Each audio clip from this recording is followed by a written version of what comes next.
നമസ്കാരം. ന്യൂസ് ബ്രേക്സിലേക്ക് പ്രിയ പ്രേക്ഷകർക്ക് സ്വാഗതം. ഞാൻ അമൃത പടിക്കാൽ. നോക്കാം വാർത്തകൾ വിശദമായി. തലസ്ഥാനമായ തെഹ്റാനിലെ താമസ സമുച്ചയങ്ങൾ ഉൾപ്പെടെ തകർത്ത് 6ാം ദിനവും ഇറാനിൽ ഇസ്രായേൽ അമേരിക്കൻ സൈനിക നടപടി തുടരുന്നു. 1230 പേർ ഇതുവരെ കൊല്ലപ്പെട്ടെന്ന് റെഡ് ക്രസന്റ് അറിയിച്ചു. ആക്രമണത്തിന് പുറമെ കുടിവെള്ളവും വൈദ്യുതിയും കൂടി മുടങ്ങിയതോടെ ജനം കൂടുതൽ ദുരിതത്തിലായി. അറേബ്യൻ ഗൾഫിൽ അമേരിക്കൻ എണ്ണക്കപ്പൽ തകർത്തു എന്ന് ഇറാൻ അവകാശപ്പെട്ടു.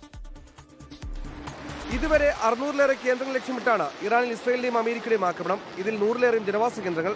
സൈനിക നടപടി 6ാം ദിനത്തിലെത്തിയപ്പോൾ ജനജീവിതം കൂടുതൽ ദുരിതത്തിലായി. ടെഹ്റാൻ ഉൾപ്പെടെ നഗരങ്ങളിൽ പലയിടത്തും വൈദ്യുതിയും വെള്ളവും നഷ്ടപ്പെട്ടു. ഇന്റർനെറ്റ് സേവനങ്ങൾ പൂർണ്ണമായും നിലച്ചു. റെഡ് ക്രസന്റ് ഉൾപ്പെടെ 14 ആശുപത്രി സമുച്ചയങ്ങൾ ആക്രമണത്തിൽ നിലംപൊത്തി. കഴിഞ്ഞ ദിവസങ്ങളെ അപേക്ഷിച്ച് ഇറാന്റെ പ്രത്യാക്രമണത്തിൽ കുറവുണ്ടായെന്ന് അന്താരാഷ്ട്ര മാധ്യമങ്ങൾ റിപ്പോർട്ട് ചെയ്തു. മിസൈൽ ലോഞ്ച് പാഡുകൾ ആക്രമണത്തിൽ നശിപ്പിച്ചതാണ് കാരണം.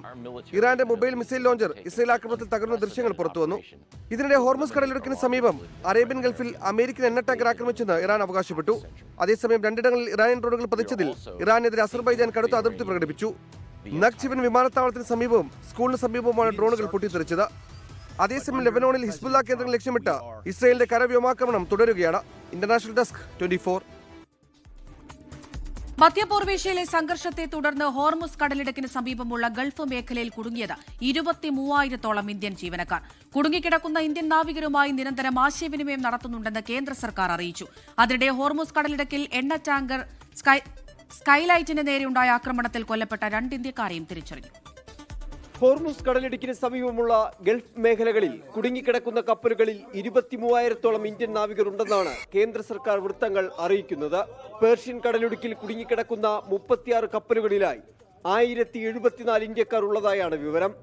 12 കപ്പലുകൾ ഒമാൻ കടലിടുക്കിലും 24 കപ്പലുകൾ ഹോർമുസ് കടലിടുക്കിലുമാണ് കുടുങ്ങിയത്. കപ്പലുകളിൽ കുടുങ്ങിക്കിടക്കുന്ന ഇന്ത്യൻ നാവികരുമായി നിരന്തരം ആശയവിനിമയം നടത്തുന്നുണ്ടെന്നും കേന്ദ്ര സർക്കാർ അറിയിച്ചു. സംഘർഷ സാധ്യതയുള്ള സമുദ്രമേഖലയിലെ സ്ഥിതിഗതികൾ നിരീക്ഷിച്ചു വരികയാണ്. ഇന്ത്യൻ നാവികരെ സുരക്ഷിതമായ ഇടങ്ങളിലേക്ക് മാറ്റാനുള്ള സാധ്യതകളും പരിശോധിക്കുന്നുണ്ട്. അതിനിടെ ഹോർമുസ് കടലിടുക്കിൽ എണ്ണ ടാങ്കർ സ്കൈലൈറ്റിന് നേരെ ഉണ്ടായ ആക്രമണത്തിൽ കൊല്ലപ്പെട്ട 2 ഇന്ത്യക്കാരെയും തിരിച്ചറിഞ്ഞു. ബീഹാറിൽ നിന്നുള്ള ക്യാപ്റ്റൻ ആശിഷ് കുമാറും രാജസ്ഥാനിൽ നിന്നുള്ള ക്രൂ അംഗം ദലീപ് സിംഗുമാണ് കൊല്ലപ്പെട്ടത്. 24 ഡൽഹി. ഗൾഫ് മേഖലയിൽ ഖത്തറിലും സൗദി അറേബ്യയിലും ഇറാന്റെ ആക്രമണ ശ്രമം. ആക്രമണ നീക്കം ഫലപ്രദമായി ചെറുത്തതായി ഇരു രാജ്യങ്ങളും വ്യക്തമാക്കി. അബുദാബിയിൽ ഡ്രോൺ അവശിഷ്ടങ്ങൾ വീണുണ്ടായ അപകടത്തിൽ 6 പേർക്ക് പരിക്കേറ്റു. ഗൾഫ് രാജ്യങ്ങളിൽ ഇറാന്റെ ആക്രമണം ദിനംപ്രതി കുറയുകയാണ്. ഖത്തറും സൗദിയും കേന്ദ്രീകരിച്ചുള്ള ആക്രമണത്തിനാണ് ഇന്ന് ഇറാൻ ശ്രമിച്ചത്. ദോഹയിൽ ഉച്ചയോടെ ആക്രമണ ശ്രമമുണ്ടായി. ഡ്രോണുകൾ ലക്ഷ്യസ്ഥാനത്തെത്തും മുൻപ് തകർക്കാൻ സാധിച്ചെന്ന് ഖത്തർ പ്രതിരോധ മന്ത്രാലയം അറിയിച്ചു. സൗദിയിൽ അൽ ജൗഫ് ഭാഗത്തുണ്ടായ ഡ്രോൺ ആക്രമണ ശ്രമവും ചെറുത്തു. 2ഇടത്തും ആളപായമില്ല. അബുദാബിക്ക് നേരെ ആക്രമണമുണ്ടായതായും 6 പേർക്ക് പരുക്കേറ്റതായും ആഭ്യന്തര മന്ത്രാലയം അറിയിച്ചു. ഒമാൻ, കുവൈറ്റ്, ബഹ്റിൻ രാജ്യങ്ങളിൽ ഇന്ന് ആക്രമണമുണ്ടായതായി സ്ഥിരീകരണമില്ല. അതിനിടെ ചെങ്കടൽ വഴിയുള്ള എണ്ണ കയറ്റുമതി സൗദി അരാംകോ വർദ്ധിപ്പിച്ചു. ഹോർമുസ് കടലിടുക്കിന് പകരമായി യാംബു തുറമുഖം വഴി എണ്ണ കയറ്റുമതി നടത്താനും നീക്കമുണ്ട്. 24 ദുബായ്. വിമർശനങ്ങൾക്കൊടുവിൽ ഇറാൻ പരമോന്നത നേതാവ് ആയത്തുള്ള അലി ഖമനയുടെ കൊലപാതകത്തിൽ അനുശോചിച്ച് ഇന്ത്യ. അതേസമയം ഇന്ത്യൻ തീരത്ത് നിന്ന് മടങ്ങിയ ഇറാനിയൻ യുദ്ധക്കപ്പൽ ശ്രീലങ്കൻ തീരത്ത് അമേരിക്ക തകർത്തതിൽ കേന്ദ്ര സർക്കാർ വിശദീകരണം നടത്തണമെന്ന് പ്രതിപക്ഷം ആവശ്യപ്പെട്ടു. തീരത്ത് അടുക്കുന്ന ഇറാന്റെ 2ാമത്തെ യുദ്ധക്കപ്പലിനും ഭീഷണിയുണ്ടെന്ന് ശ്രീലങ്ക അറിയിച്ചു. അതിനിടെ ഇറാനിയൻ വിദേശകാര്യമന്ത്രി അബ്ബാസ് അറാക്ചിയുമായി വിദേശകാര്യമന്ത്രി എസ് ജയശങ്കർ ഫോണിൽ സംസാരിച്ചു. സൗഹൃദ രാജ്യമായ ഇറാനിലെ പരമോന്നത നേതാവ് ആയത്തുള്ള അലി ഖമനയുടെ കൊലപാതകത്തിൽ ഇന്ത്യ അനുശോചനം അറിയിക്കാത്തതിൽ വിമർശനങ്ങൾ ഉയർന്നിരുന്നു. ദിവസങ്ങൾക്കു ശേഷമാണ് ഇന്ത്യയുടെ അനുശോചനം. ഡൽഹിയിലെ ഇറാനിയൻ നയതന്ത്ര കാര്യാലയത്തിലെത്തി വിദേശകാര്യ സെക്രട്ടറി വിക്രം മിസ്രി അനുശോചന പുസ്തകത്തിൽ ഒപ്പുവച്ചു. ഇതിനിടെ വിദേശകാര്യമന്ത്രി എസ് ജയശങ്കർ ഇറാൻ വിദേശകാര്യമന്ത്രിയുമായി ഫോണിൽ സംസാരിച്ചു. അതേസമയം ഇന്ത്യൻ മഹാസമുദ്രത്തിൽ ഇറാന്റെ യുദ്ധക്കപ്പൽ അമേരിക്ക തകർത്തതിൽ വിവാദം തുടരുകയാണ്. അമേരിക്കൻ നടപടി അന്താരാഷ്ട്ര മാനദണ്ഡങ്ങൾ കാറ്റിൽ പറത്തിയെന്നാണ് വിമർശനം. ഇന്ത്യൻ നാവികസേന ആതിഥ്യം വഹിച്ച നാവികാഭ്യാസത്തിൽ പങ്കെടുത്തു മടങ്ങിയ യുദ്ധക്കപ്പൽ തകർത്തതിൽ ഇനിയും കേന്ദ്ര സർക്കാർ പ്രതികരിച്ചിട്ടില്ല. ഇതിനെതിരെ പ്രതിപക്ഷം രംഗത്തെത്തി. 100-ലേറെ നാവികരുമായി ഇറാന്റെ 2ാം യുദ്ധക്കപ്പൽ തീരത്തോടടുക്കുകയാണ്. ഈ കപ്പലിനും ഭീഷണിയുണ്ടെന്ന് ശ്രീലങ്കൻ സർക്കാർ അറിയിച്ചു. 24 ഡൽഹി. നിയമസഭാ തെരഞ്ഞെടുപ്പിനുള്ള CPIM പ്രാഥമിക പട്ടികയിൽ ധാരണയായി. മുഖ്യമന്ത്രി പിണറായി വിജയൻ നയിക്കുന്ന പട്ടികയിൽ നല്ലൊരു ശതമാനവും നിലവിലുള്ള MLA-മാരാണ്. M സ്വരാജിന് സീറ്റില്ല. തെരഞ്ഞെടുപ്പ് പ്രഖ്യാപനം നീളുന്ന സാഹചര്യത്തിൽ ഔദ്യോഗിക സ്ഥാനാർത്ഥി പ്രഖ്യാപനവും നീട്ടിവെക്കാനാണ് സംസ്ഥാന സമിതി യോഗത്തിലെ തീരുമാനം. പോളിറ്റ് ബ്യൂറോയിൽ നിന്ന് പിണറായി വിജയൻ, കേന്ദ്ര കമ്മിറ്റിയിൽ നിന്ന് KK Shailaja, TP Ramakrishnan, KN Balagopal, P Rajeev, സംസ്ഥാന സെക്രട്ടറിയിൽ നിന്ന് VN വാസവൻ, സജി ചെറിയാൻ, PA മുഹമ്മദ് റിയാസ്. ഇതാണ് CPM സംസ്ഥാന സമിതി അംഗീകരിച്ച സ്ഥാനാർത്ഥി പട്ടികയുടെ നേതൃഘടന. കാസർഗോഡ് ജില്ലയിലെ ഉദുമയിൽ CH കുഞ്ഞമ്പുവും തൃക്കരിപ്പൂരിൽ VP മുസ്തഫയും മത്സരിക്കും. പ്രാദേശിക എതിർപ്പുകളുണ്ടെങ്കിലും തളിപ്പറമ്പിൽ PK ശ്യാമളയും തലശ്ശേരിയിൽ കാരായി രാജനും തന്നെ മത്സരിക്കും. മട്ടന്നൂരിൽ VK സനോജും പയ്യന്നൂരിൽ TI മസൂദനും പേരാവൂരിൽ KK ശൈലജയും മത്സരിക്കും. വയനാട് ജില്ലയിലെ മാനന്തവാടിയിൽ OR കേളുവും ബത്തേരിയിൽ വിശ്വനാഥനും സ്ഥാനാർത്ഥികളാകും. കോഴിക്കോട് ജില്ലയിലെ പേരാമ്പ്രയിൽ TP രാമകൃഷ്ണനും ബേപ്പൂരിൽ മുഹമ്മദ് റിയാസും കൊയിലാണ്ടിയിൽ K ദാസനുമായിരിക്കും CPM സ്ഥാനാർത്ഥികൾ. കൊടുവള്ളിയിൽ സ്വതന്ത്ര പരീക്ഷണത്തിലാണ് ധാരണ. മലപ്പുറം ജില്ലയിലെ പൊന്നാനിയിൽ MK സക്കീറും തവനൂരിൽ KT ജലീലും മത്സരിക്കും.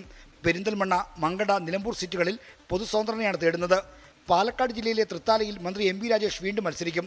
ഷൊർണൂരിൽ P മമ്മിക്കുട്ടിയും ഒറ്റപ്പാലത്ത് പ്രേംകുമാറും മലമ്പുഴയിൽ A പ്രഭാകരനും തുടരും. നെന്മാറയിൽ K പ്രേമനാണ് സ്ഥാനാർത്ഥി. ആലത്തൂരിൽ ജില്ലാ സെക്രട്ടേറിയറ്റ് അംഗം TM ശശിയും മത്സരത്തിനിറങ്ങും. പാലക്കാട് സീറ്റിലെ സ്ഥാനാർത്ഥിയെ UDF സ്ഥാനാർത്ഥി ആരാണെന്നതിന് ശേഷം തീരുമാനിക്കും. സ്വതന്ത്രനാണ് മുഖ്യപരിഗണന. തൃശൂർ ജില്ലയിലെ കുന്നംകുളത്ത് AC മൊയ്തീൻ തന്നെ മത്സരിക്കും. വടക്കാഞ്ചേരിയിൽ സേവ്യർ ചിറ്റലപ്പള്ളിയും ഇരിങ്ങാലക്കുടയിൽ R ബിന്ദുവും പുതുക്കാട് രാമചന്ദ്രനും തുടരും.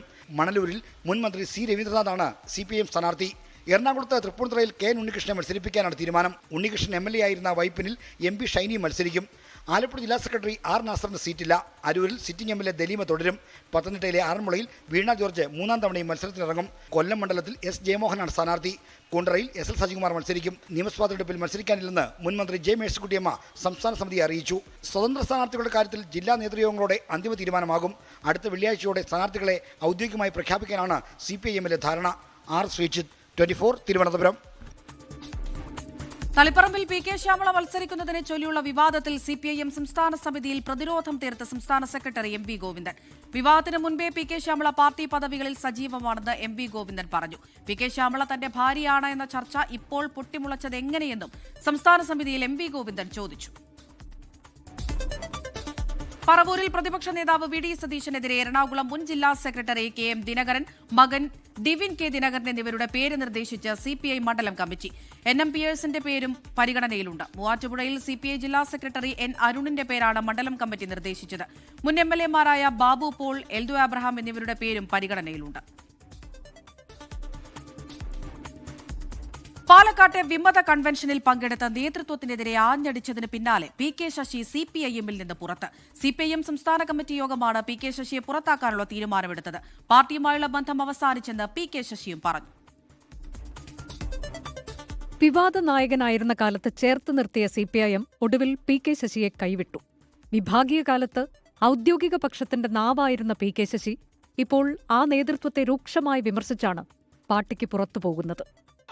ജനകീയരായ നേതാക്കൾ ഇരുന്ന കസേരയിലാണ് ഒരു സ്പിരിറ്റ് കച്ചവടക്കാരൻ ഇരിക്കുന്നത്.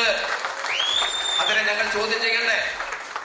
പാലക്കാട്ടെ CPIM വിമതരുടെ കൂട്ടായ്മയിലാണ് നേതൃത്വത്തിനെതിരെ PK ശശി ആഞ്ഞടിച്ചത്. തൊട്ടു പിന്നാലെ PK ശശിയെ പുറത്താക്കാൻ CPIM സംസ്ഥാന കമ്മിറ്റിയുടെ തീരുമാനം.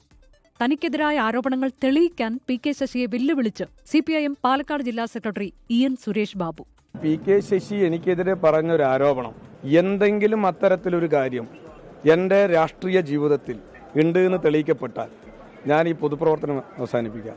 എന്നാൽ PK ശശി അതിന് തയ്യാറാവുമോ?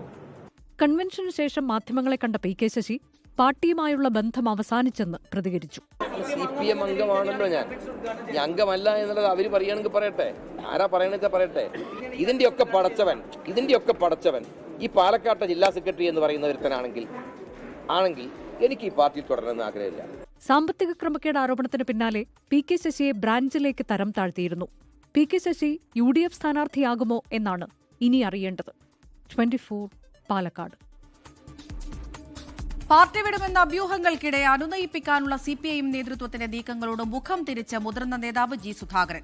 സംസ്ഥാന സെക്രട്ടറി MP ഗോവിന്ദൻ നേരിൽ വിളിച്ചെങ്കിലും നിലപാടിൽ നിന്ന് പിന്നോട്ടില്ല എന്ന് G സുധാകരൻ അറിയിച്ചു. G സുധാകരന്റെ അതൃപ്തി മാറ്റാൻ അനുനയ ശ്രമം തുടരാൻ CPIM സംസ്ഥാന സമിതിയിൽ ധാരണയായി. വാർത്താ സമ്മേളനത്തിൽ പരിഹസിച്ചില്ലെന്നും ചിരിച്ചത് മാധ്യമപ്രവർത്തകരുടെ ചോദ്യത്തിനാണെന്നും MV ഗോവിന്ദൻ G സുധാകരനെ ഫോണിൽ വിളിച്ചറിയിച്ചു. മെമ്പർഷിപ്പ് പുതുക്കണമെന്നും ആവശ്യപ്പെട്ടു. പാർട്ടി സെക്രട്ടറി നേരിട്ട് വിളിച്ചിട്ടും മഞ്ഞുരുക്കമില്ല. മെമ്പർഷിപ്പ് പുതുക്കില്ലെന്ന് ജി സുധാകരൻ. വിഷയത്തിൽ CPM നേതാക്കളുടേത് കരുതലോടെയുള്ള പ്രതികരണം. അദ്ദേഹത്തിൽ നിന്നും കമ്മ്യൂണിസ്റ്റ് മാർക്സിസ്റ്റ് പാർട്ടിക്കോ ഇടതുപക്ഷത്തിനോ പ്രയാസമുണ്ടാക്കുന്ന യാതൊന്നും മോശമായ കാര്യങ്ങളും ഉണ്ടാവില്ല. വളരെ നിർണായകമായ ഒരു നിയമസഭാ തെരഞ്ഞെടുപ്പാണ് ഇപ്പോൾ നടക്കുന്നത്. അതിൽ ജി സുധാകരന്റെ അനുഭവ സമ്പത്തും കഴിവുമെല്ലാം CPIM-നും ഇടതുപക്ഷ ജനാധിപത്യ മുന്നണിക്കും സഹായകമായ വിധത്തിൽ അദ്ദേഹം ഉപയോഗിക്കും എന്നുള്ളതിനകത്താണ് ഞങ്ങളുടെ പ്രതീക്ഷ. ഫേസ്ബുക്ക് പോസ്റ്റിൽ പേരെടുത്ത് വിമർശനമുണ്ടെങ്കിലും തനിക്കെതിരെ ജി സുധാകരൻ ഒന്നും പറഞ്ഞിട്ടില്ലെന്ന് ജില്ലാ സെക്രട്ടറി ആർ നാസറിന്റെ വിചിത്രവാദം. ഒരു കുഴപ്പമില്ല, താങ്കൾക്കെതിരെയുള്ള വിമർശനത്തിന് എന്താണ് മറുപടി? ഒരു വിമർശനമില്ല, ഒരു പ്രശ്നമില്ല. ജി സുധാകരന്റെ പ്രശംസയുമായി കോൺഗ്രസ് നേതാക്കളും രംഗത്ത്. തീരുമാനങ്ങൾ എങ്ങനെ എടുക്കണം, ഏതെടുക്കണം എന്നും അദ്ദേഹത്തിന് ആരും പഠിപ്പിക്കേണ്ട കാര്യമുണ്ടെന്ന് എനിക്ക് തോന്നുന്നില്ല. അദ്ദേഹം രാഷ്ട്രീയമായ തീരുമാനം എടുക്കുമ്പോൾ ആ തീരുമാനത്തിലൂടെ ഞങ്ങളുടെ പാർട്ടിയുടെ പ്രതികരണം എന്താണ്, ഞങ്ങളുടെ മുന്നണിയുടെ പ്രതികരണം എന്താണെന്ന് ആ സമയത്ത് തീരുമാനിക്കേണ്ട കാര്യമാണ്. അനുനയ ശ്രമങ്ങൾ തുടരുന്നതിനിടെ ജി സുധാകരൻ ഇന്ന് നടത്താനിരുന്ന വാർത്താ സമ്മേളനം ഉപേക്ഷിച്ചു. 24 ആലപ്പുഴ. UDF ഭരണകാലത്തെ വീഴ്ചകൾ ചൂണ്ടിക്കാട്ടി ദിനപത്രങ്ങളിൽ സർക്കാർ പരസ്യം. മലയാള മനോരമയും മാതൃഭൂമിയും ഒഴിച്ചുള്ള മലയാള പത്രങ്ങളിലും ഇംഗ്ലീഷ് ദിനപത്രങ്ങളിലുമാണ് പരസ്യമുള്ളത്. സർക്കാർ പണം ചെലവഴിച്ച് പരസ്യം നൽകിയതിനെ നിയമപരമായും രാഷ്ട്രീയമായും നേരിടുമെന്ന് പ്രതിപക്ഷം പ്രതികരിച്ചു. ഇന്ന് പുറത്തിറങ്ങിയ ദിനപത്രങ്ങളിലാണ് UDF കാലത്തെ വീഴ്ചകൾ എണ്ണിപ്പറയുന്ന സർക്കാർ പരസ്യം പ്രസിദ്ധീകരിച്ചിരിക്കുന്നത്. ഒറ്റനോട്ടത്തിൽ ഇന്നത്തെ വാർത്തയെന്ന് സംശയിച്ചേക്കാവുന്ന പരസ്യത്തിൽ വൈദ്യുതി, വിദ്യാഭ്യാസം, KSRTC, ക്ഷേമ പെൻഷൻ മുടക്കം, കാലിയായ ഖജനാവ്, വികസന മുരടിപ്പ് എന്നിവ UDF ഭരണത്തിലെ വീഴ്ചയായി ഉയർത്തിക്കാട്ടുന്നുണ്ട്. തൊട്ടടുത്ത പേജിൽ 1-2 പിണറായി സർക്കാരുകളുടെ ഭരണ നേട്ടങ്ങളും വിവരിക്കുന്നു. ഇരുണ്ട കാലമെന്ന പേരിലുള്ള CPIM-ന്റെ ക്യാമ്പയിന് പിന്നാലെയാണ് സർക്കാരും UDF വിരുദ്ധ ക്യാമ്പയിന് വേണ്ടി പണം മുടക്കി പരസ്യം ചെയ്യുന്നത്. സർക്കാർ ചെലവിൽ രാഷ്ട്രീയ പ്രചരണം നടത്തുന്നതിനെതിരെ നടപടി സ്വീകരിക്കാനാണ് പ്രതിപക്ഷത്തിന്റെ തീരുമാനം. നേരത്തെ ഉണ്ടായിരുന്ന ഒരു ഗവൺമെന്റിന്റെ ആ കാലത്തെ നെഗറ്റീവായിട്ടുള്ള കാര്യങ്ങൾ മാത്രം പറഞ്ഞുകൊണ്ട് സർക്കാർ ചെലവിൽ ജനങ്ങളുടെ നികുതി പണത്തിന്റെ പേരിൽ നടത്തുന്നത് ഹീനമായ പ്രചരണമാണ്. നാട്ടുകാരുടെ പണം ഉപയോഗിച്ച് അത് ചെയ്യാൻ പാടില്ല. അതിനെതിരായിട്ട് നിയമപരമായ നടപടിയും സ്വീകരിക്കും, രാഷ്ട്രീയമായ നടപടികളും ഞങ്ങൾ സ്വീകരിക്കും. സർക്കാർ പണം ദുരുപയോഗം ചെയ്തുകൊണ്ട് ജനങ്ങളെ തെറ്റിദ്ധരിപ്പിക്കുകയാണ് ചെയ്യുന്നതെന്നും പ്രതിപക്ഷം ആരോപിക്കുന്നു. ഉമ്മൻചാണ്ടി ഗവൺമെന്റ് കാലത്ത് നല്ല കാര്യങ്ങളെ മറച്ചു വെച്ചുകൊണ്ട് കള്ളക്കഥകൾ പ്രചരിപ്പിക്കുകയാണ് ഇവർ ചെയ്തുകൊണ്ടിരിക്കുന്നത്. ഇത് അധികാര ദുർവിനിയോഗവും ദൂർത്തുമാണ് ഇവിടെ നടന്നുകൊണ്ടിരിക്കുന്നത്. ഡേറ്റ ചോർച്ചയും നവകേരള സർവേയും പോലെ പത്രപരസ്യങ്ങളും കോടതി കയറുമെന്നാണ് പ്രതിപക്ഷ പ്രതികരണം നൽകുന്ന സൂചന. 24 തിരുവനന്തപുരം. ഡേറ്റാ ചോർച്ചയുമായി ബന്ധപ്പെട്ട ഹർജിയിൽ ഹൈക്കോടതി തിങ്കളാഴ്ച വിധി പറയും. വിശദീകരണം നൽകാൻ IT മിഷൻ ഉദ്യോഗസ്ഥൻ ഇന്ന് ഹൈക്കോടതിയിൽ ഹാജരായി. സന്ദേശങ്ങൾ അയച്ചത് IT മിഷൻ എന്നും മെസ്സേജ് അയക്കുന്നതിന്റെ ഉറവിടം വ്യക്തമാകാനാണ് മെറ്റയുടെ ബിസിനസ് അക്കൌണ്ട് പ്ലാറ്റ്ഫോം തെരഞ്ഞെടുത്തത് എന്നും സർക്കാർ കോടതിയിൽ വാദിച്ചു.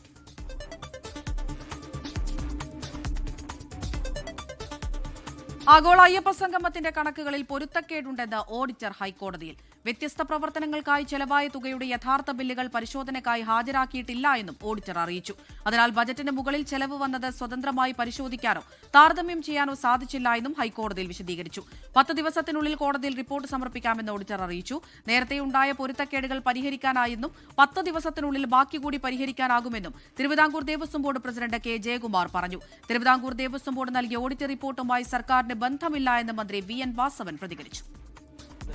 അത് സുപ്രീം കോടതി കൊടുക്കുന്നതിന് മുമ്പായിട്ട് തന്നെ കൂടിയാലോചിച്ച് തീരുമാനം എടുക്കും. അത് അന്തിമ തീരുമാനം 14-ാം തീയതിക്കുള്ളിൽ കൊടുത്താൽ മതി. അതിനുള്ളിൽ ഗവൺമെന്റ് അടുത്ത ക്യാബിനറ്റ് യോഗം ചേരുമ്പോൾ ആ സംബന്ധിച്ച് ആലോചിച്ച് കൂടിയാലോചിച്ച് നമ്മുടെ നയം പറയും. ശബരിമല സ്വർണ്ണക്കൊള്ള കേസിൽ തിരുവിതാംകൂർ ദേവസ്വം ബോർഡിനെതിരെ ഇഡിക്ക് മൊഴി നൽകിയ തന്ത്രി കണ്ഠരര് രാജീവന്. കൊള്ള നടന്നിട്ടുണ്ടെങ്കിൽ ഉത്തരവാദി ബോർഡ് അധികൃതരും ഉദ്യോഗസ്ഥരുമാണെന്നാണ് മൊഴി. അതേസമയം ജയിലിൽ കഴിയുന്ന സ്മാർട്ട് ക്രിയേഷൻ CEO പങ്കജ് ഭണ്ഡാരിയുടെ ഹർജി വിധി പറയാൻ മാറ്റി. സ്വർണ്ണക്കൊള്ള നടന്നിട്ടുണ്ടെങ്കിൽ അതിന് ഉത്തരവാദി ബോർഡ് അധികൃതരും ഉദ്യോഗസ്ഥരുമാണെന്നാണ് ഇഡിക്ക് തന്ത്രി കണ്ഠരര് രാജീവർ നൽകിയ മൊഴി. ആചാരപരമായ കാര്യങ്ങൾ യഥാവിധി നടക്കുന്നുവെന്ന് ഉറപ്പാക്കുകയായിരുന്നു തന്റെ ചുമതല. ബോർഡിന്റെ തീരുമാനങ്ങളിൽ വിധി കൽപ്പിക്കാൻ താൻ ആളല്ല എന്നും തന്ത്രി മൊഴി നൽകിയിട്ടുണ്ട്. ഉണ്ണികൃഷ്ണൻ പോറ്റിയെ സ്പോൺസറായി സന്നിധാനത്തേക്ക് എത്തിച്ചത് താനല്ല എന്നും തന്ത്രി ആവർത്തിച്ചു. സ്വർണ്ണക്കൊള്ളക്കേസിലെ കള്ളപ്പണ ഇടപാടുമായി ബന്ധപ്പെട്ടും കണ്ഠരര് രാജീവരുടെ മൊഴി ഇഡി രേഖപ്പെടുത്തിയിരുന്നു. അതേസമയം smart creation CEO Pankaj Bhandari Kollam vigilance കോടതിയിൽ നൽകിയ 2 ഹർജികളിലും വാദം പൂർത്തിയായി. ഗുരുതര ആരോഗ്യ പ്രശ്നങ്ങളുള്ളതിനാൽ ചെന്നൈയിലേക്ക് മാറ്റണമെന്നുള്ള ഹർജി മെഡിക്കൽ ബോർഡ് റിപ്പോർട്ടിന് ശേഷം പരിഗണിക്കാനാണ് കോടതിയുടെ തീരുമാനം. 24 കൊല്ലം. പദവിയൊഴിഞ്ഞ ബീഹാർ മുഖ്യമന്ത്രി നിതീഷ് കുമാർ. രാജ്യസഭാ തെരഞ്ഞെടുപ്പിനായി നിതീഷ് കുമാർ നാമനിർദ്ദേശ പത്രിക സമർപ്പിച്ചു. മുഖ്യമന്ത്രി സ്ഥാനം BJP ഏറ്റെടുക്കും. നിതീഷ് കുമാറിന്റെ മകൻ നിശാന്ത് കുമാറിനെ ഉപമുഖ്യമന്ത്രിയാക്കാൻ ധാരണയായി. പതിറ്റാണ്ടുകൾ നീണ്ട നിതീഷ് യുഗത്തിനാണ് ഇതോടെ അന്ത്യമാകുന്നത്. കേന്ദ്ര ആഭ്യന്തരമന്ത്രി അമിത്ഷാ, ഉപമുഖ്യമന്ത്രി സാമ്രാജ് ചൌധരി തുടങ്ങിയ നേതാക്കൾക്കൊപ്പം എത്തിയാണ് മുഖ്യമന്ത്രി നിതീഷ് കുമാർ, BJP ദേശീയ അധ്യക്ഷൻ നിതിൻ നബിൻ അടക്കമുള്ള NDAയുടെ 5 സ്ഥാനാർത്ഥികളും നാമനിർദ്ദേശ പത്രിക സമർപ്പിച്ചത്. രാജ്യസഭാ അംഗമാകാൻ താൻ ആഗ്രഹിക്കുന്നു. പുതിയ സർക്കാരിന് തന്റെ പിന്തുണയും മാർഗനിർദ്ദേശവും ഉണ്ടാകുമെന്ന് നിതീഷ് കുമാർ. നിതീഷ് രാജിവെക്കുന്നതോടെ മുഖ്യമന്ത്രി സ്ഥാനം BJP ഏറ്റെടുക്കും. മുഖ്യമന്ത്രി സ്ഥാനം BJPക്ക് നൽകുന്നതിൽ രോഷാകുലരായ ഒരു വിഭാഗം JDU പ്രവർത്തകർ പട്നയിലെ പാർട്ടി ആസ്ഥാനം അടിച്ചു തകർത്തു. നിതീഷ് കുമാറിന്റെ വസതിക്ക് മുന്നിലും വൈകാരിക പ്രതിഷേധങ്ങളുണ്ടായി. പുതിയ സർക്കാർ രൂപീകരണത്തിനായി ആഭ്യന്തരമന്ത്രി അമിത്ഷായുടെ നേതൃത്വത്തിൽ പട്നയിൽ ചർച്ചകൾ നടന്നു. ഉപമുഖ്യമന്ത്രി സാമ്രാജ് ചൌധരിക്കാണ് മുഖ്യമന്ത്രി സ്ഥാനത്തേക്ക് ഏറ്റവും സാധ്യത. നിതീഷ് കുമാറിന്റെ മകൻ നിശാന്ത് കുമാർ അടക്കം JDUവിന് 2 ഉപമുഖ്യമന്ത്രിമാർ ഉണ്ടാകുമെന്നാണ് സൂചന. അടുത്ത വർഷം ജൂലൈയിൽ നടക്കാനിരിക്കുന്ന രാഷ്ട്രപതി തെരഞ്ഞെടുപ്പ് നിതീഷ് കുമാർ ലക്ഷ്യം വെക്കുന്നതായും അഭ്യൂഹങ്ങളുണ്ട്. 24 ഡൽഹി. ഫണ്ട് തിരിമറി ആരോപണം ഉയർന്ന പയ്യന്നൂരിൽ സ്ഥാനാർത്ഥിയെ നിർത്താൻ വിമതർ. LDF സ്ഥാനാർത്ഥി പട്ടിക പുറത്തുവന്നാൽ ഉടൻ സ്ഥാനാർത്ഥി പ്രഖ്യാപനമുണ്ടാകും. V കുഞ്ഞികൃഷ്ണൻ, മുൻ ബ്രാഞ്ച് സെക്രട്ടറി C വൈശാഖ് എന്നിവരിൽ ഒരാൾ സ്ഥാനാർത്ഥിയായിരിക്കും. ഫൈനൽ ഉറപ്പിക്കാൻ ഇന്ത്യ.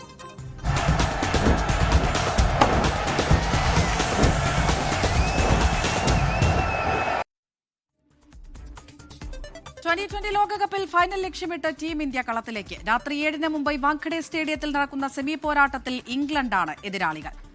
വിവരങ്ങൾ നൽകാൻ മുംബൈ വാങ്കഡെ സ്റ്റേഡിയത്തിൽ നിന്ന് ശ്രീനാഥ് ചന്ദ്രൻ തത്സമയം ചേരുന്നുണ്ട്. ശ്രീനാഥ്, നമുക്കറിയാം മറ്റൊരു ഇന്ത്യ ഇംഗ്ലണ്ട് സെമി ഫൈനൽ കൂടി വരികയാണ്. 2022 10 വിക്കറ്റിന് ഇംഗ്ലണ്ട് തോൽപ്പിക്കുന്നു. കഴിഞ്ഞ തവണ നമ്മൾ അതിന് മറുപടി നൽകുന്നു. ഇന്നിതാ വീണ്ടും അതേപോലൊരു മത്സരം വരുമ്പോൾ എത്രത്തോളം ആവേശത്തിലാണ്? ഇനിയിപ്പോൾ ടോസിന്റെ സമയമാണ് അമൃത. ഇനിയിപ്പോൾ അല്പസമയത്തിനകം തന്നെ ടോസ് ആദ്യം ആര് ബാറ്റ് ചെയ്യും എന്നത് അറിയേണ്ടിയിരിക്കുന്നു. ഏതായാലും ഒരു ഹൈ സ്കോറിംഗ് ഗെയിമാണ് സാധാരണ വാങ്കഡയിൽ നമ്മളൊക്കെ പ്രതീക്ഷിക്കാറുള്ളത്. ഇത്തവണയും അങ്ങനെ തന്നെയാകും. അതുകൊണ്ട് ടോസ് ലഭിച്ച് ആദ്യം ബാറ്റ് ചെയ്യാൻ ഒരുപക്ഷെ ടീമുകൾ ശ്രമിക്കാനുള്ള സാധ്യതയാണ് ഉള്ളത് എന്നതുകൂടി അറിയുന്നുണ്ട്. അതേതായാലും ടോസ് അത്രയേറെ നിർണായകമാൻ സാധ്യത ഉണ്ടാവില്ല എന്നൊരു തോന്നലും ഇവിടെ നിൽക്കുമ്പോഴുണ്ട്. ഏതായാലും ഇന്ത്യൻ ടീമും ഇംഗ്ലണ്ട് ടീമും ഇതിനോടകം തന്നെ ഗ്രൗണ്ടിലേക്ക് എത്തി. ഞാനിപ്പോൾ ഉള്ളത് യഥാർത്ഥത്തിൽ മറൈൻ ഡ്രൈവിലാണ്. അതായത് വാങ്കഡെ സ്റ്റേഡിയത്തിന് പുറത്ത്, മറൈൻ ഡ്രൈവോട് ചേർന്നുകൊണ്ടാണ് വാങ്കഡെ സ്റ്റേഡിയം ഉള്ളത്. അതിന് പുറത്തേക്കാണ് നമുക്ക് ലൈവ് ചെയ്യാനുള്ള സൗകര്യാർത്ഥം നമ്മളുള്ളത്. ഇതിന് പുറത്ത് ഇപ്പോഴും കാണാം, നമ്മൾ ആദ്യ മത്സരത്തിനൊക്കെ വന്ന സമയത്ത് അധികം ആരാധകർ ഇങ്ങോട്ട് വലിയ തിരക്കൊന്നും നമുക്ക് കാണാൻ കഴിയുന്നുണ്ടായിരുന്നില്ല. T20 ലോകകപ്പിനൊക്കെ ഇത്രയൊക്കെ ആവേശമുള്ളോ എന്നുള്ള ചോദ്യമൊക്കെ ആ സമയം ഉയർന്നതാണ്. പക്ഷേ സെമി ആകുമ്പോഴേക്കും ചിത്രമൊക്കെ ആകെ മാറിയിരിക്കുകയാണ്. ആരാധകർ നീണ്ട നിര ഇപ്പോഴും മൈതാനത്തിന് പുറത്ത് ഉണ്ട് എന്ന കാര്യത്തിൽ യാതൊരു സംശയവുമില്ല. മറൈൻ ഡ്രൈവിലും ഇപ്പോൾ ആരാധകർ നിരവധി പേർ കാത്തിരിക്കുന്നു. പലർക്കും ടിക്കറ്റ് കിട്ടിയിട്ടില്ല. അതുകൊണ്ട് നിരാശയോടെ നിൽക്കുന്ന ആളുകൾ, രാവിലെ നമ്മൾ ലൈവ് ചെയ്യുമ്പോഴാണ് അഹമ്മദാബാദിലേക്കുള്ള ടിക്കറ്റ് നേരത്തെ തന്നെ ബുക്ക് ചെയ്ത് വെച്ച ഒരാൾ, അദ്ദേഹത്തിന് സെമിയുടെ ടിക്കറ്റ് കിട്ടിയില്ലെങ്കിലും ഇന്ത്യ ഫൈനൽ ഏതായാലും എത്തും, അവിടെ വെച്ച് കാണാം എന്നുള്ള തരത്തിൽ പ്രതീക്ഷയോടെ കാത്തിരിക്കുന്ന ആരാധകരെ നമ്മൾ കണ്ടു. അങ്ങനെ സെമിയിൽ നിന്ന് ഫൈനലിലേക്കുള്ള ടിക്കറ്റ് ഇന്ത്യ അനായാസം എടുക്കും എന്ന് പ്രതീക്ഷിക്കുന്നുണ്ട് ആരാധകർ. അതിന് പലതുണ്ട് കാരണങ്ങൾ. ഇന്ത്യൻ ബാറ്റിംഗ് നിര, അതിൽ എല്ലാ താരങ്ങളും ഒരു മത്സരത്തിലെങ്കിലും വലിയ ഒരു നിർണായക ശക്തിയായി മാറിയിട്ടുണ്ട്. അതിൻ്റെ ഏറ്റവും ഒടുവിൽ സഞ്ജു സാംസൺ തിളങ്ങിയതോടെ നമ്മൾ മലയാളികൾക്കും ഒരു വർദ്ധിത വീര്യം ആവേശവും ഒക്കെ തന്നെയുണ്ട്. സഞ്ജുവിൻ്റെ ഒരു മികച്ച പ്രകടനം വീണ്ടും ഒരിക്കൽ കൂടി നിർണായകമായ ഈ ഘട്ടത്തിൽ നമ്മൾ പ്രതീക്ഷിക്കുന്നുണ്ട്. അദ്ദേഹത്തിൽ നിന്ന് അതുണ്ടാകുമെന്ന് നമുക്ക് കാത്തിരിക്കാം. അതുപോലെ തന്നെ അഭിഷേക് ശർമ്മയുടെ കാര്യത്തിലും വലിയ പ്രതീക്ഷ ആരാധകർക്കുണ്ട്. കാരണം ഇതിനു മുമ്പ് വാങ്കഡയിൽ ഇംഗ്ലണ്ടിനെ നമ്മൾ തുരത്തിവിട്ടതാണ് കഴിഞ്ഞ വർഷം. അന്ന് ഇംഗ്ലണ്ടിന്റെ ചരിത്രത്തിലെ തന്നെ ഏറ്റവും വലിയ തോൽവി പിണഞ്ഞ സമയത്ത് ഇന്ത്യക്ക് മുന്നിൽ വലിയ മാർജിനിൽ തോറ്റപ്പോൾ അന്ന് സെഞ്ചുറി പ്രകടനവുമായി, അത് വെറും സെഞ്ചുറിയല്ല, 135 റൺസ് അടിച്ചുകൂട്ടിയ ഒരു തീപ്പൊരി സെഞ്ചുറിയാണ് അഭിഷേക് അന്ന് നേടിയത്. അഭിഷേക് വീണ്ടും ഒരിക്കൽ കൂടി വാങ്കഡയിൽ ഇംഗ്ലണ്ടിന് നേർക്ക് വരുമ്പോൾ ആ പഴയ ഫോമിലേക്ക് അദ്ദേഹം തിരിച്ചെത്തുമെന്ന് നമ്മൾ പ്രതീക്ഷിക്കുന്നു. കാരണം ഈ ടൂർണമെന്റിൽ നമ്മൾ അത്രമേൽ പ്രതീക്ഷ വെച്ച താരമാണ്. അത്രയധികം ഒരു ഇമ്പാക്ട് അഭിഷേകിന്റെ ഭാഗത്തു നിന്ന് ഉണ്ടായില്ല എന്നത് യാഥാർത്ഥ്യവുമാണ്. അമൃത. ശ്രീനാഥ് ചന്ദ്രനാണ് വാങ്കഡെ സ്റ്റേഡിയത്തിന് മുന്നിൽ നിന്ന് വിവരങ്ങൾ നൽകിയത്. 2020 ലോകകപ്പിലെ ഇന്ത്യ ഇംഗ്ലണ്ട് സെമി ഫൈനൽ മത്സരത്തിന്റെ വിശേഷങ്ങളും വിശകലനങ്ങളുമായി 6:30 പ്രത്യേക ഷോ കാണാം, പവർ പ്ലേ. മറ്റു വാർത്തകൾ ചുരുക്കത്തിൽ. നവകേരള സർവേ ദീർഘിപ്പിച്ച് സർക്കാർ. മാർച്ച് 31 വരെയാണ് ദീർഘിപ്പിച്ചത്. നേരത്തെ ഫെബ്രുവരി 28 വരെയായിരുന്നു സർവേ നിശ്ചയിച്ചിരുന്നത്. മുഖ്യ തെരഞ്ഞെടുപ്പ് കമ്മീഷണർ ജ്ഞാനേഷ് കുമാർ കേരളത്തിലെത്തി. സന്ദർശനം നിയമസഭാ തെരഞ്ഞെടുപ്പിന്റെ ഒരുക്കങ്ങൾ വിലയിരുത്താൻ. വിവാദ ചിത്രം കേരള സ്റ്റോറി 2വിന്റെ പേര് തിരുത്തണമെന്ന ആവശ്യത്തിൽ ഹർജിക്കാരന് ഹൈക്കോടതിയുടെ രൂക്ഷ വിമർശനം. അപ്പീൽ പരിഗണിച്ച ഡിവിഷൻ ബെഞ്ചിനെ ഹർജിക്കാരൻ അപകീർത്തിപ്പെടുത്തുന്നുവെന്ന് കോടതി. കാലടി സംസ്കൃത സർവകലാശാലയിലെ താൽക്കാലിക VC ഡോക്ടർ ഗീതാകുമാരിയെ നീക്കി ഗവർണർ. ഡോക്ടർ സിസ തോമസിന് പകരം ചുമതല.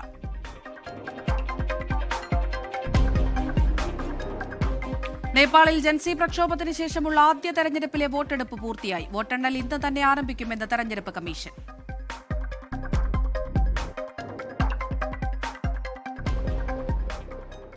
ലോകത്തെവിടെയായാലും ഏത് സമയത്തും 24 വാർത്തകളും ഓഗ്മെന്റഡ് റിയാലിറ്റി പാക്കേജുകളും എക്സ്പ്ലെയിനറുകളും വിശദമായി കാണാൻ ഞങ്ങളുടെ യൂട്യൂബ് ചാനൽ നിങ്ങൾക്ക് സബ്സ്ക്രൈബ് ചെയ്യാം.